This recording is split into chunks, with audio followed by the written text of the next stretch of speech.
identify Hunter Renfrow as a legendary figure in this program? What you've done with college?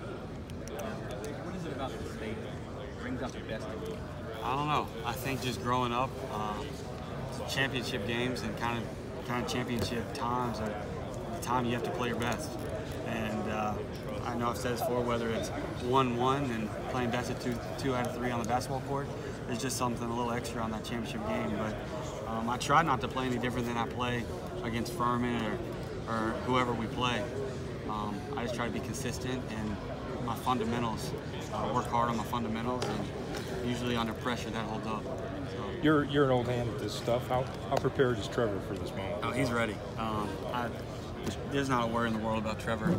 I mean, he's special. He's different. You can just tell from the day he got here. He's grown some, but he was very grown when he got here. Yeah. He was mentally strong. He knew what to expect.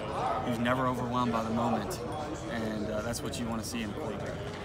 Hunter, your secondary's been a smidge maligned, I guess, especially when they say maybe that's the weakness of Clemson and coming off the South Carolina game. What can you say about those guys?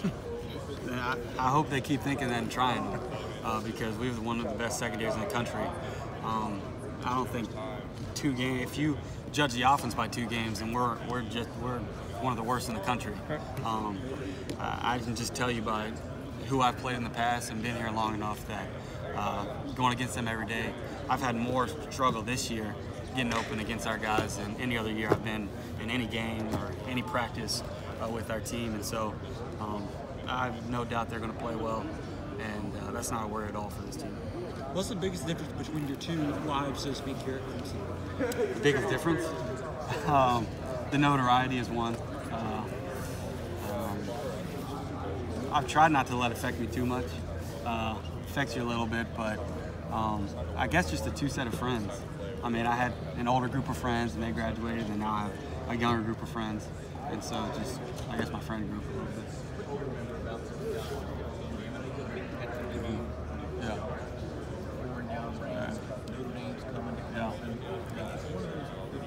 It is. I just remember it being so special.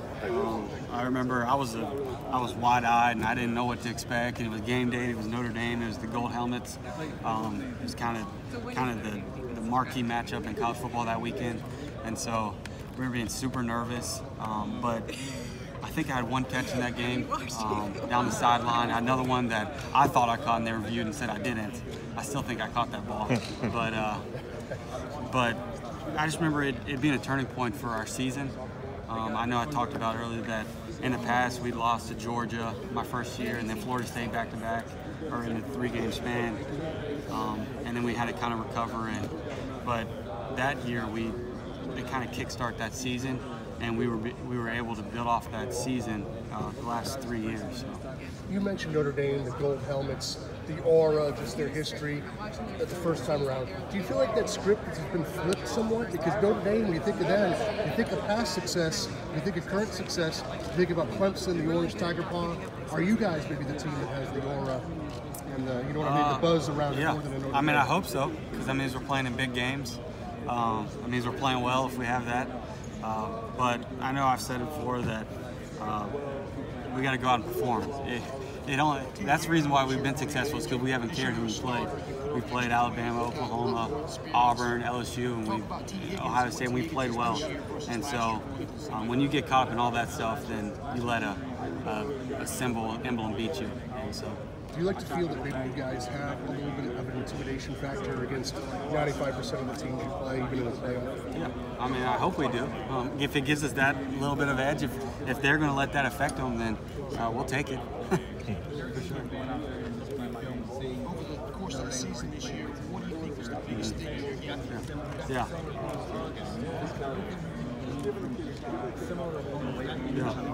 Yeah. Obviously, the transitive property doesn't work in college and football in general. But just seeing how we've attacked guys and how they've attacked guys, and for us, it's just looking at similar offenses to us that play them. Kind of a USC or like a Wake Forest or someone like that who runs Syracuse, who runs similar stuff. More so taking stuff from them than seeing how they play against their defenses. You know, you might have to remind some of us about the transitive property, but anyway, you know, as much is that not right? No, you were right. You were right. We've probably forgotten it a lot. You're in school. We're not. Right? I'm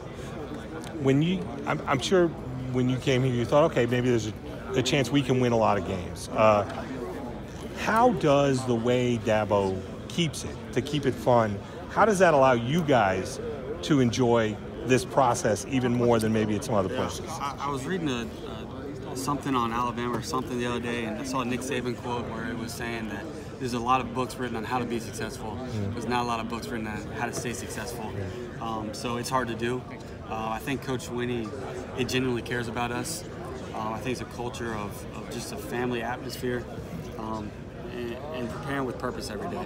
We have our formula for excellence over there. Yeah. Prepare with purpose, effort with technique, and stuff like that is everywhere. And it drives how we do everything. And so, just staying committed to being our best. And that, I know, all in, being our best as a standard is kind of the two things we talk about. But if you are your very best, then I mean, you have nothing to apologize for. If you give your best every day and prepare the best you can, then you have. Does maybe the freedom to enjoy it allow you guys to work as hard as possible and give as much as possible in order to succeed? Because we know if we win, we're going to enjoy it. We're not just going to move to the next week and it's going to be long and monotonous, and we're not going to have any fun in the process. And so if we can go out there and play 4 quarters like we're supposed to play, and then we have a reward at the end, then it's going to make us the next week be able to go out there and want that same reward and have a lot of fun doing it. And Dabo's pretty genuine about that, isn't he? It's not a put on or a facade or anything like that. We beat Furman by 1 point, and of course a lot of the media is going to be like, oh, what happened, and stuff like that. And fans in general, not just media, just everyone. Yeah. But I mean, it's hard to win. Sweeney's going to enjoy it. It doesn't matter if we win by 1 or 1,000. We're going to enjoy it. That's the objective, is to win the game. And so we're going to have fun when we do that. Hunter, one of your team goals every year is to win the closer, but that takes on a special meaning with you and the other seniors, obviously. How do you stay loose and not, push that in the back of your mind? Is it just what you said, just being prepared and letting the chips fall where they may? Yeah, I love the team goals because it's so simple. It's win the opener, win the division, win the state, win the ACC, and then win the closer. And it's never win the national championship. If you look at it like that, it kind of gets overwhelming, and we have to do this and this. We have to win 2 more games. But if you win the closer, it's just win the game that's in front of you. Go 1-0 that week. And I think Coach Winnie does a good job of making everything simple, not complicate things. And so if we win the closer, then we'll be national champions.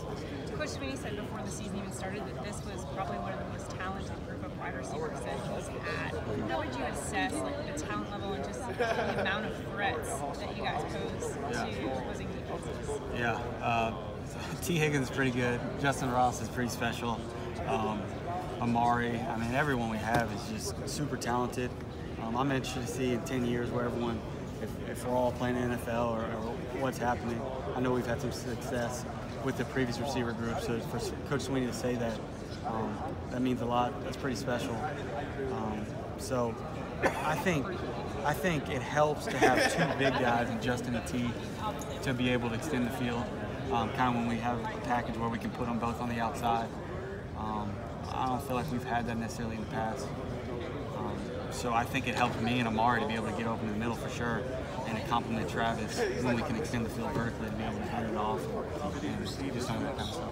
And then I remember asking you when the quarterback change happened, how has this team kind of rebounded from that? And you kind of said, we're a really tight-knit group, and this only kind of amplifies that a little bit, I guess. Yeah. And so how would you say that has helped you guys get to this point where you're at right now? Yeah, just really the quarterback situation, but also that whole week, the Syracuse week. I have looked back to that, and it was just, I know it wasn't a big win, but that was the biggest win I've had at Clemson, was that Syracuse win. Because usually we lose that game, and then we kind of get back together and try to go have a good run at the end. But I think we found something in the second half of that game. Kelly left, and then Trevor was out, and Chase had to go out there and win it, and we had to run the football. And everyone knew we were going to run the football. We weren't hiding it. I mean, I think Syracuse knew we were going to run the football, but we were down double digits at one point, maybe even in the fourth. And so we kind of looked at each other on the sideline and said, all right, everything's not going our way. We had a muff fumble on the punt, and nothing was going our way, and we went out there and found a way to win the game. And I think that's definitely paid dividends as the season's gone along. You guys are kind of get the wide receiver, rep and high-flying offense. What are just your thoughts on Travis Etienne, how this young running back is kind of